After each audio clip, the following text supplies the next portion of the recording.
everybody, and thank you so much for listening today. I am here with the amazing Bella Vasta. She is a marketing extraordinaire, a speaker, an educator, and I'm so excited to have her here with us today. So, Bella, why don't you tell us a little bit about you and about your trajectory into this point in your life and your business?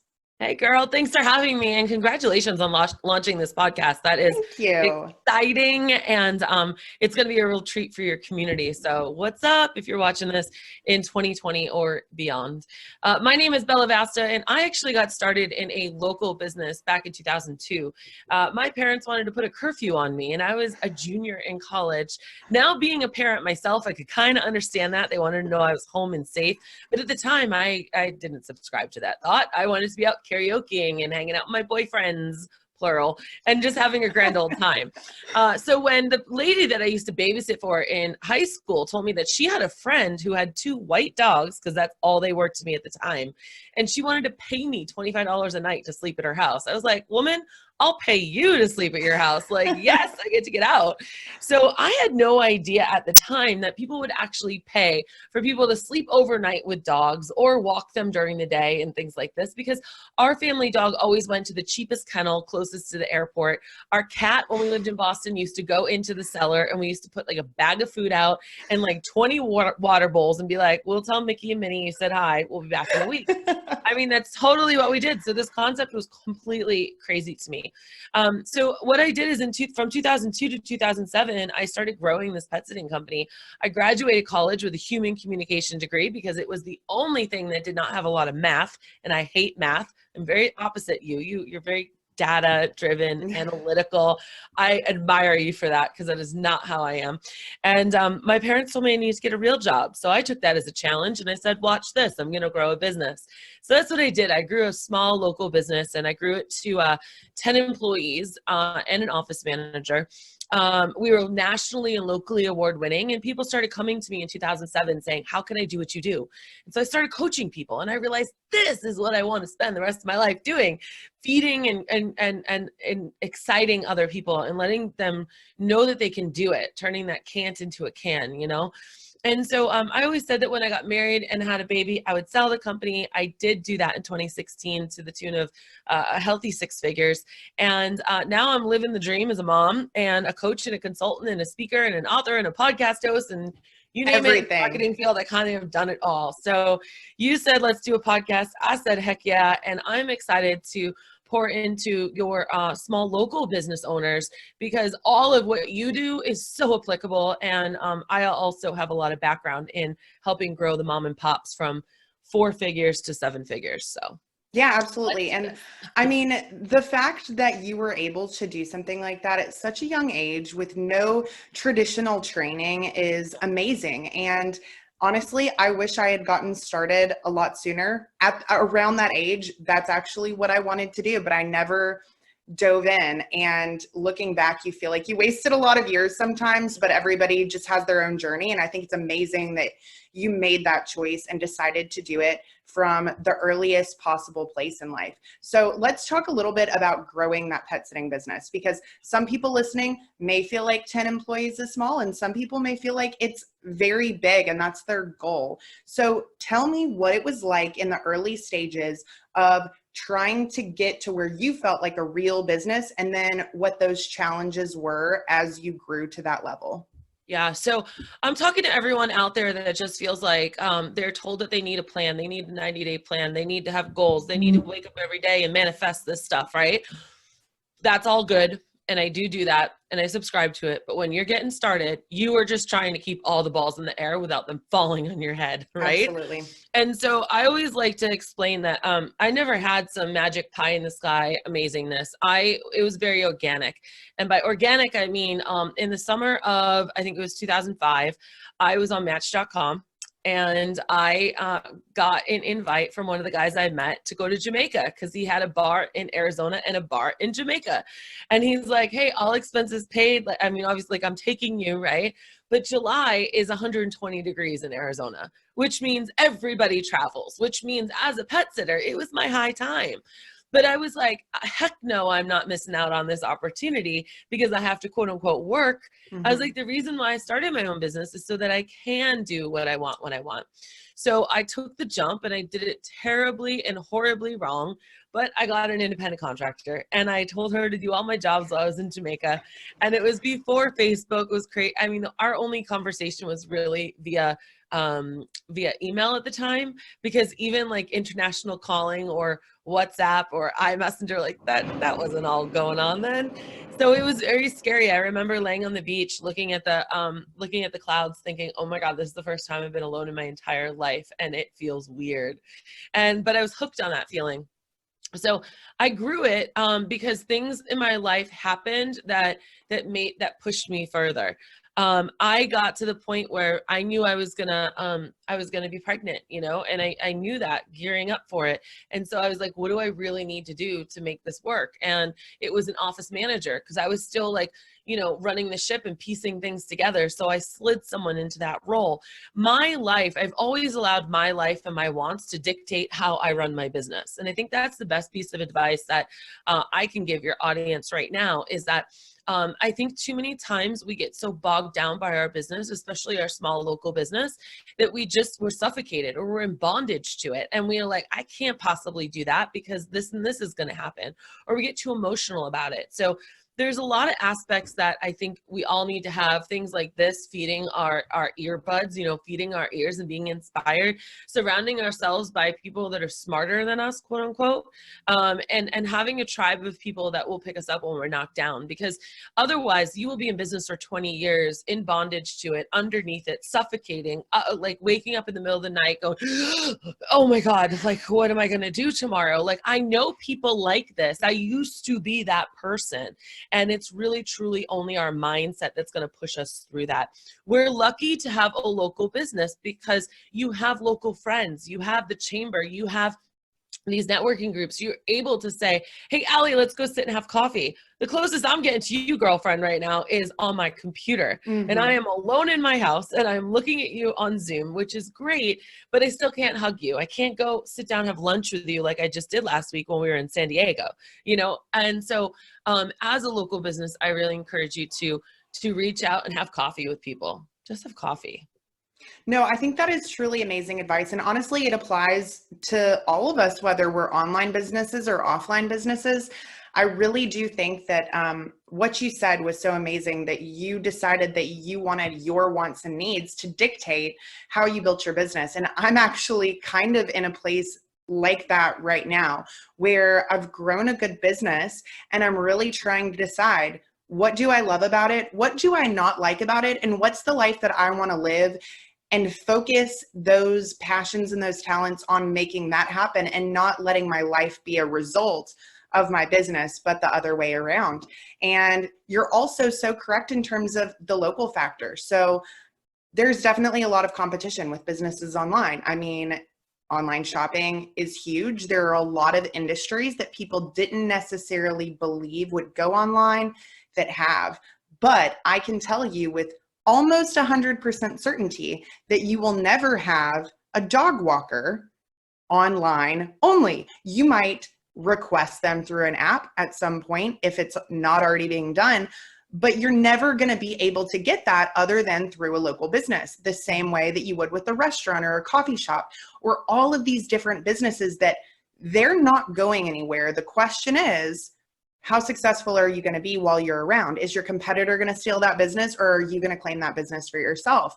And then some of the businesses that are competing against the online companies, man, you've got to work even harder to stand out and give people a reason to trek out of their house when they could click a button potentially and order. So you've got to give them an experience that's so different than what they would get just with a faceless, nameless brand online. So definitely something all of you need to be listening to, like your local community. These are your people. Don't just interact with them, like desire to serve them, because they're not going anywhere and they will feed you and feed your family and all of the families of your employees if you truly dedicate yourself to becoming the best business owner that you can be.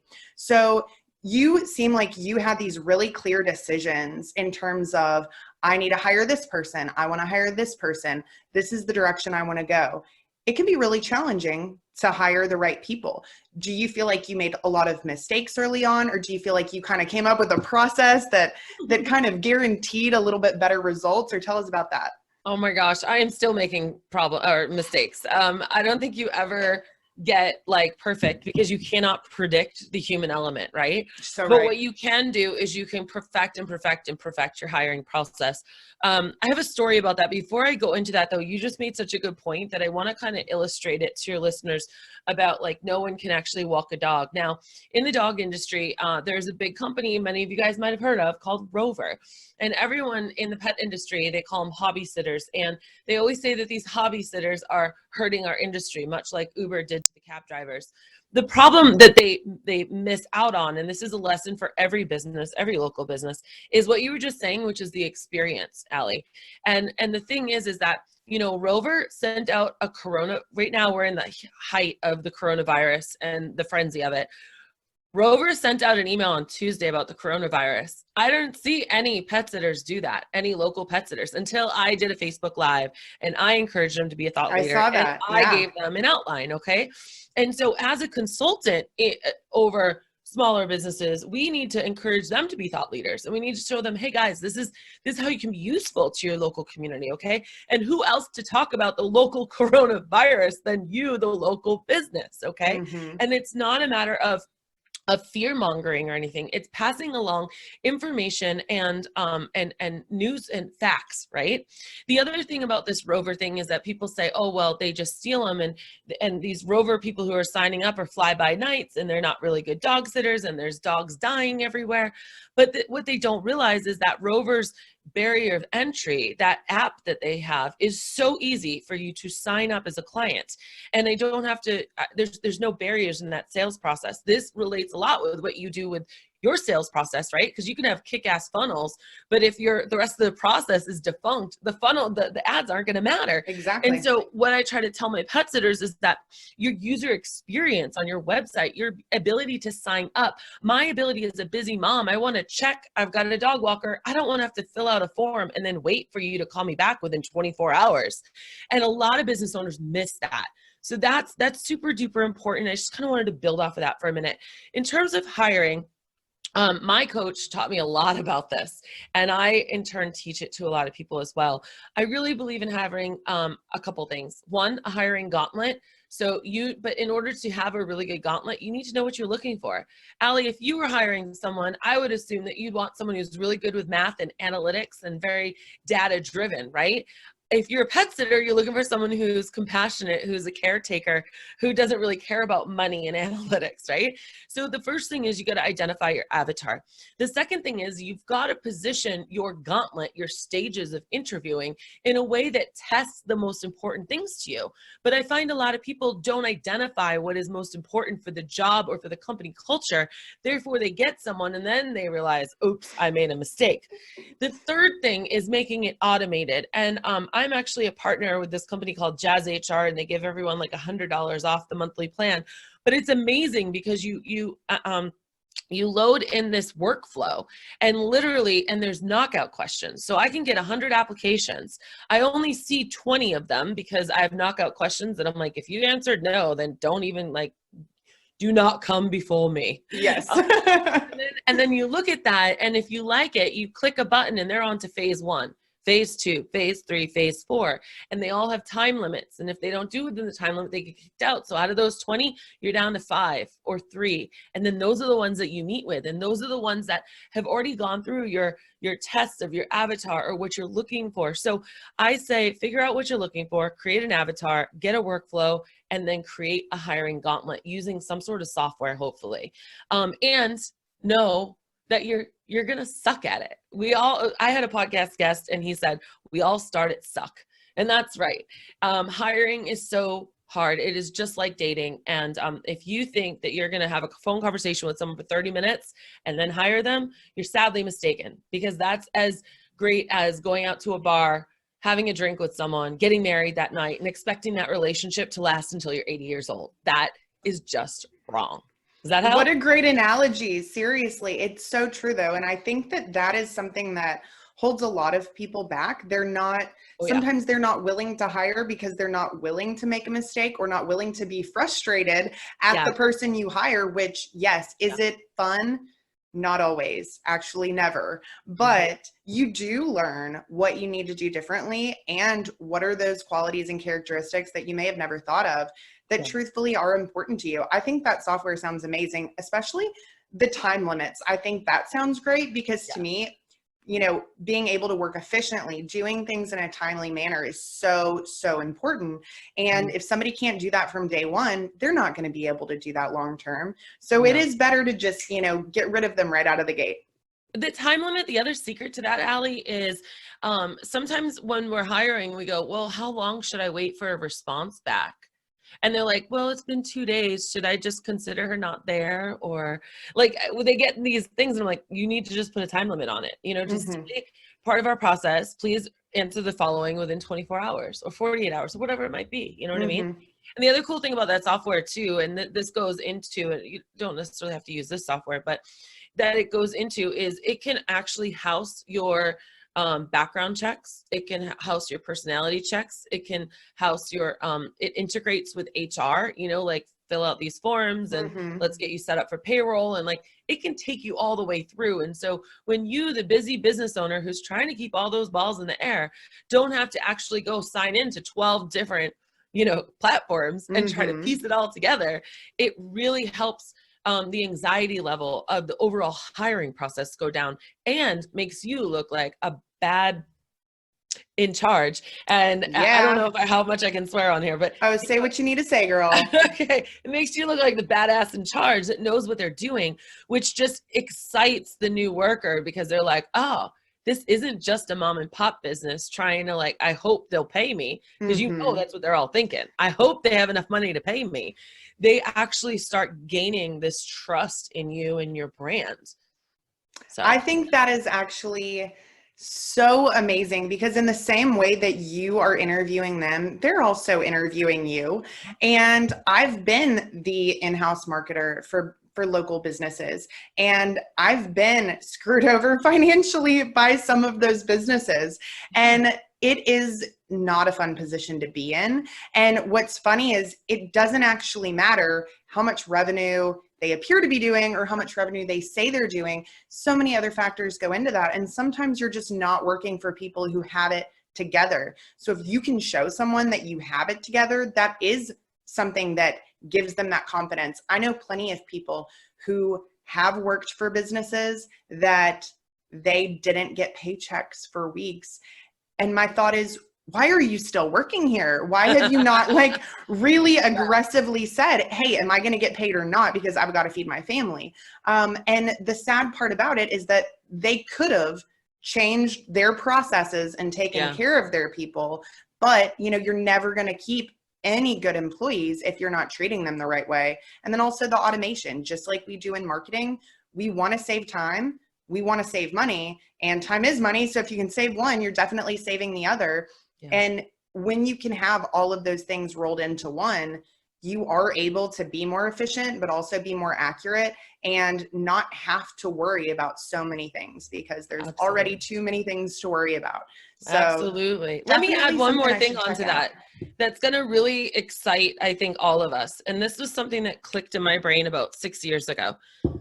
If I have a staff of 5 and let's say I'm for easy numbers, because remember, I don't like math. 5 people, we're generating $100,000 in revenue. How much does each one of those people generate in revenue for me?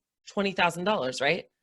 So if I'm sitting in front of you, Allie, and you and I are interviewing, if I have the thought process that you are worth an extra $20,000 in revenue for my business, I'm not only going to think of you differently in the interview, but I'm also going to hire you and coach you and train you and root you on in an entirely different way when you can kind of quantify how much each one of your employees are worth in revenue to your business. So if you want to grow from 100,000 to 150,000, what is that going to take? 2, 3 people if they're worth $20,000, right? All of a sudden, your ability to get discouraged by this hiring process that we all hate is now renewed because you're actually quantifying it. So think about that in your own business, and think about how much more revenue could you do if you brought on a new employee, and not just how much more revenue, but how much more money would that mean for ad spend? How much money would that mean for your family, your savings account, which I think should always be a line item on statements. Just think of it that way, and it will take that discouragement and flip it around a little bit, because a lot of it's mindset. No, and that's so true. And I think the other part of it too is once you kind of have a baseline of how much someone could be worth, well, how much more could they be worth if you really invested time in them? And I think so many business owners get scared to give too much to the people that work for them. I don't really know what the fear is. I don't know if it's they think they're going to get great and leave, or that they're going to try and compete with them. But guess what? People are going to leave anyway. Those things are going to happen regardless. And you have a choice to either do your best to keep your good people with you and improve the quality of their lives, or you can not invest in them, still lose them anyway, but not have produced what you could have in the time being. And I mean, I stayed with one of my employers for 5 years, and that's a long time in today's world, especially in the younger generation. And it was not that I even, hated working there, but it's that I am an entrepreneur and I did want to start my own business. So that was really the key to it. But truth be told, the owner did invest time and energy into educating me, not only as a marketing director, but as a business owner. So I was getting that experience before I ever started my business. And it was inevitable that that would have happened one day. But the results I was able to produce while I was working for that company were light years past what they probably would have been if someone had just said, give it your best shot. Actually, that's not true. I always try my best. But for somebody else, that would probably have been the situation. So I think it's just like really understanding that people are the lifeblood of your business.